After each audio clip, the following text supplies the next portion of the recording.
You're listening to Moving Business Forward Faster, a podcast by the United Nations Global Compact. This is an infinitely solvable problem. Convene businesses around a large, ambitious goal. It's the right thing for our business. It's the right thing for society. Moving business forward faster. Forward Faster will help us all together as a community to drive progress on the Sustainable Development Goals. It's time to move forward faster.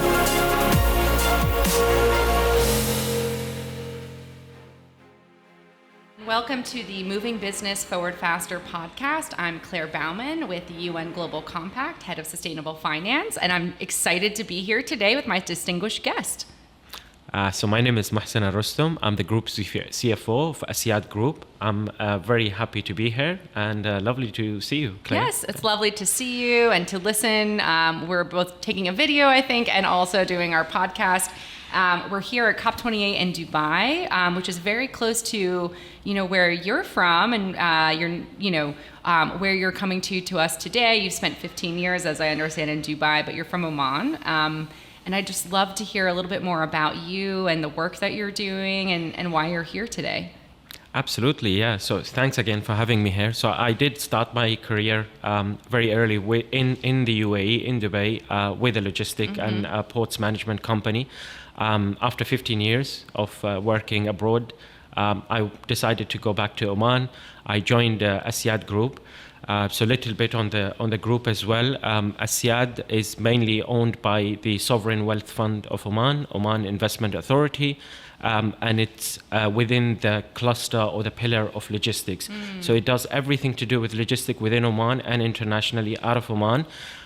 We do shipping, all sorts of shipping, very diversified fleet of vessels, but we also have a dry docking facility within Oman, and then different sizes and services provided in terms of ports, free zones, logistic parks, and other integrated logistic services and freight forwarding activities. Oh, fabulous. And you were sharing with me that if we ordered a package here in Dubai from Amazon, that we could get it to Oman in just under 12 hours, it sounds like. Absolutely. So part of our business, of course, is the last mile delivery, which we have been rapidly developing in Oman.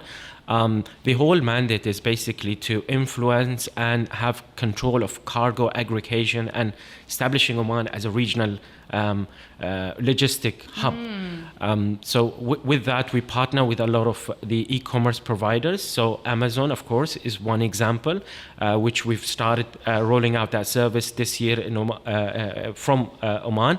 But absolutely, we're very excited with that partnership. And I think next year and beyond that, we'll be able to do a lot more with them. Today, we serve them with the last mile delivery within Oman and our fulfillment center as well. Fabulous. And shipping is a particularly interesting, I'm so glad that we're here talking about this because it has almost an outsized influence on our climate. Can you tell us a little bit more about how you're thinking about decarbonization and shipping and what that looks like at the Asyad Group? I think with shipping, shipping, as maybe some people don't know that, it's predominantly a highly governed industry. So a lot of the initiatives when it comes to decarbonization comes as a policy. However, the policy can always unlock these voluntary initiatives as well. So when we started working, with the climate and the transitional decarbonization policies, shipping was the forefront for our initiatives as well.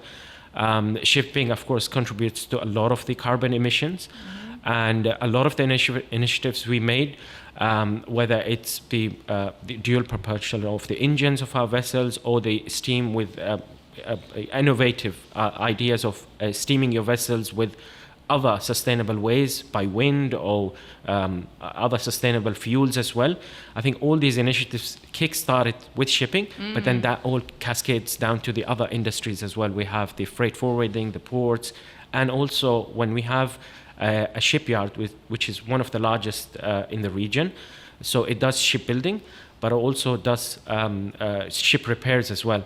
So there's a lot of sludge and wastage that arises from all these activities, manufacturing activities, and having a sustainable way actually to dispose this sludge as well, and being able to scrap some of the steel and some of the older tonnages as well in a sustainable green way. That's also something that we're very closely working on. That's fabulous. So you're really talking about decarbonization, circularity with the scrapping. There's the waste byproduct. What do you do with clean water and life below sea, which is one of the other SDGs. So it really sounds like shipping and the work that you're doing has an ability to really impact and drive progress on many of the SDGs. And I think you're also very connected to good jobs for people around the world. I read a World Bank report recently that said shipping is going to be the next world superhighway because of just the growing demand of goods around the world. So you're at a very exciting time, and I think juncture in this space for this type of work. Why do you feel like it's important for you to be here at COP28? What are you hoping to gain from this experience? I think, so of course there's many folds to answer that as well, but for me, I look at it from a country, national view as well. And of course, when I always speak about priorities, it's always family, country, and then of course the group I work with at SIAD. So when I look at my family, and I'll share a small story with you as well, my kids' school, for example, they've started an initiative where they're working on a U-report or a chatbot where they will, and this is in collaboration with UNICEF Oman, raising awareness and gathering information from other like-minded children in different schools in Oman as well on sustainability, on decarbonization, and other initiatives within the ESG spectrum as well. And that's something that will be actually presented as a paper from UNICEF Oman during COP28. So it makes it very personal for me as well. My kids are actually very much engaged there. Knowing that their father is actually participating also in COP28. They must be so proud. I hope so. Absolutely, yeah. And I think from a national perspective as well, and from a group perspective, also the role or the hat we wear as CFOs, I think that's a very important role where you can unlock the and link the investment with the value of the sustainability. I think you can very easily, if you work in an industry where you're transporting fossil fuel to the world, and the need is still there, where sustainable fuel options are coming, but not at the pace we would hope so, it's very easy to get caught up with that demand to delay any initiative, I think, or voluntarily actions when it comes to sustainability, and that's where the CFO role comes as well. Of course, I always tell my team as well, the best sustainable investments are the ones with the viable returns. Those are the best because they tick every box. What does that look like for you? I think it wasn't easy initially when we started with delivering that message as well, but now there's more and more innovation. And you can see how you can unlock those values as well with the banks as well. So there's a lot of government initiatives around the world and incentives, let's say, to the banks globally, but locally as well. But then there's a lot of work that has to be done internally. There's a lot of change management, and it's basically bringing people together. You and I spoke as well on how the best way to bring people together. You have a problem to solve, I have a problem to solve, but there's always a common ground where we can both solve the same problem and achieve the mutual, let's say, positive result. So it's not easy, but it's moving in the right direction. There's also a saying that I really like as well on change. So it always says, change is ugly in the beginning, messy in the middle, beautiful at the end. Oh, I love that. We need to put that in the caption for for the social media on this. I think we passed the ugly part. So yes, maybe it was ugly. Maybe education was a big part of it. Maybe lack of investment, lack of, let's say, financial instrument that could back up any transition agenda. We're way ahead of that. We are somehow in a messy part. So, but the beautiful end part is something that we can see. The North Star is visible now. So I think that's the silver lining now. Yeah. And so you're very much a glass half full person to share. Do you see hope for the future? I think with people gathering here today in Dubai and looking ahead to 2024, are you filled with hope towards the work that we can do together? Absolutely. I think so. Different perspectives. You would have a perspective where, yes, we see the change is coming. We need to push for it. We need to make investment, innovation. You could have somehow the other or the flip side of the coin where, no, the demand for fossil fuel is still there. Maybe it's premature to talk about that. But that actual voice comes merely because of the viability or the cost associated with sustainable solutions. And I think those two will meet very soon. Before we are at a tipping point. And once those two meet, it doesn't matter what's the background when you adopt it, because everyone will then jump in. It's so much about making the economics work. It sounds like, there's aspiration, and that's why your role is so important, I think, in involving the CFO, because if we can make the economic model work for sustainability, and I think increase demand, create that demand signal, increase the innovation, and bring more people together so that you can learn more about the SDGs as a framework, as an example. It sounds like we can really kind of drive things forward. Absolutely. And I think from a country perspective as well. So cost is quite an important element as well. But it has been, what people forgot that or forget oftentimes is that it's similar case when it comes to the extraction or the production of or the mining business when it comes to fossil fuels or minerals as well. The cost is not the same in every locality. And it's the same with the sustainable fuel, or let's say the green hydrogen production or green ammonia as well. So Oman, for example, is one of the countries that enjoys the abundance of, let's say, land, solar, oceans, wind, power as well to facilitate for a very high quality and cost effective green hydrogen. And you will always have those localities will then become major, let's say, exporters of this, let's say, sustainable fuel for the future coming forward. So those initiatives are happening, whether they're happening in the region or specifically in Oman as well. And I think the linkage between us and the vision of Oman as well is quite visible. We are a transportation partner for the country. We transport today, yes, we do the transitional fuels or the fossil fuel, but we have the expertise when it comes to owning, managing, and operating these vessels. And as and when we have the technology and we have the let's say, green fuel, which can be transported to the world, similarly, we could support that with our vessels. That's wonderful. I love just going back to what you said before about family, country, and then your business. We've heard a little bit about your family. Tell me more about your pride for your country. What does it look like? What, for those who've never had a chance to go to Muscat or to Oman before, what would they see and experience there? So Oman is a very beautiful country. You should definitely make it's on my list. Absolutely. It has to be. I'm going to jump on one of your ships from here, the ferries. Yes. Yeah. We'd love to have 4 hours. From 4 hours. Yeah. Or 1 hour flight. Yeah. So it's not too far. Yeah. Great. Absolutely. Yeah. So Oman is a very beautiful country, very strategically located. I think the access we have to the consumer markets in the India subcontinent, to East Africa as well, that gives us an advantage.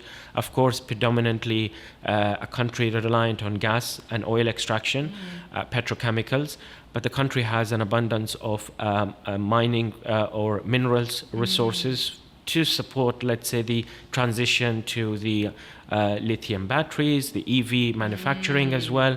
And as well as, of course, the oceans we have, the fisheries industries, the other food sector as well. And as I've mentioned on the green hydrogen production as well. So all the let's say, the diversification elements for the country. And of course, it's a beautiful country for tourism. Absolutely. I've seen photos. It looks beautiful. And I think whether it's green energy, whether it's mining, whether it's tourism. It all goes back to the logistic of how you actually do all these businesses, or how you attract foreign direct investment into these industries. And being in a group that actually homes these in its free zones, logistic parks, these international investors, but also has the other logistic services, the shipping arm, the dry docking, the ports as well, facilitates the whole supply chain value creation within the country and for the region. I think that gives you a lot of sense of pride. And it gives you a sense of purpose as well. Not only your linkage, so that's the second, the country behind the family. It basically links the group or your work in Asyad with the country.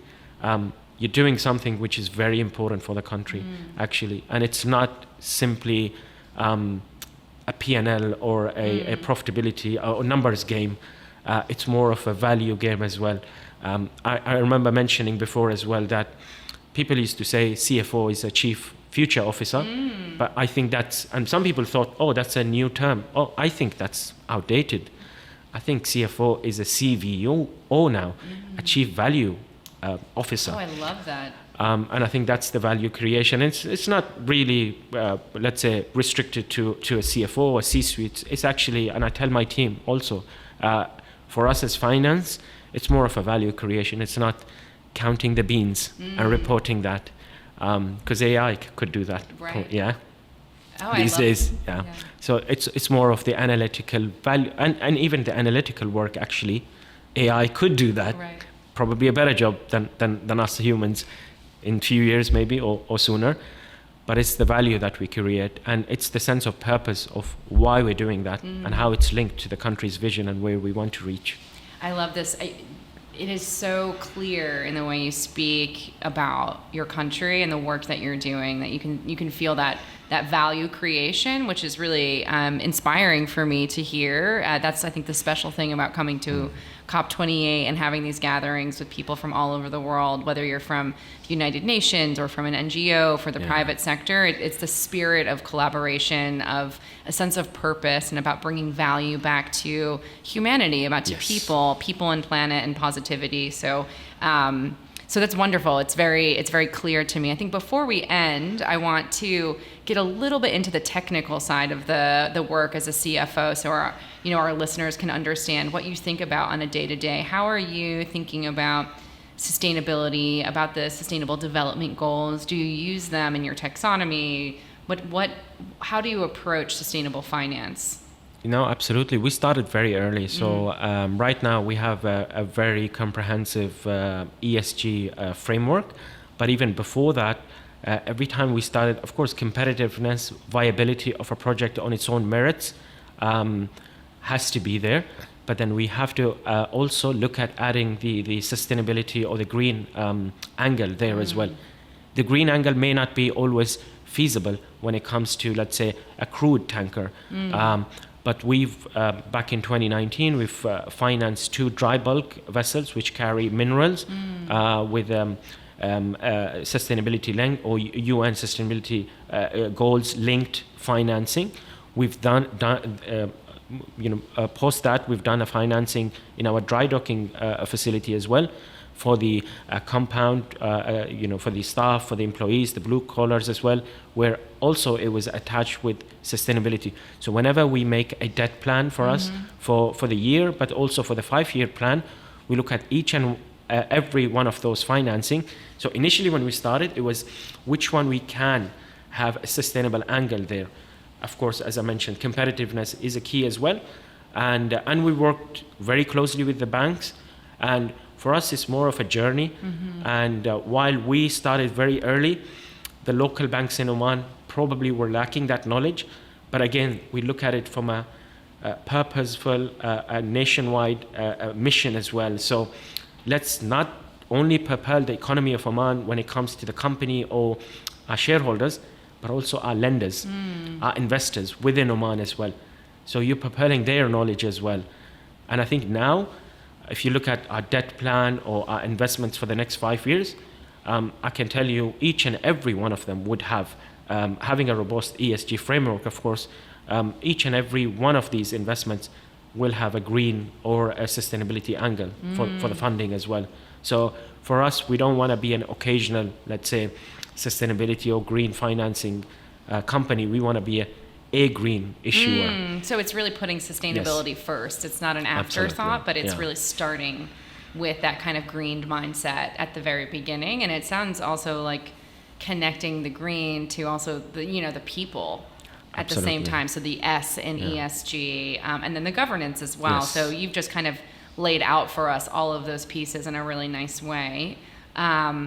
I really appreciate your time today. It's been fascinating to learn more about Oman. I was able to have my first oyster from the region last night, and I found out that it is probably from Omani waters. So I'm glad to have my own piece of Oman with me now. It was delicious. It had a really nice brine to it. But thank you very much. Is there anything else you want to add before we close? A message to our listeners about, how they can get involved in sustainable finance? How would they start?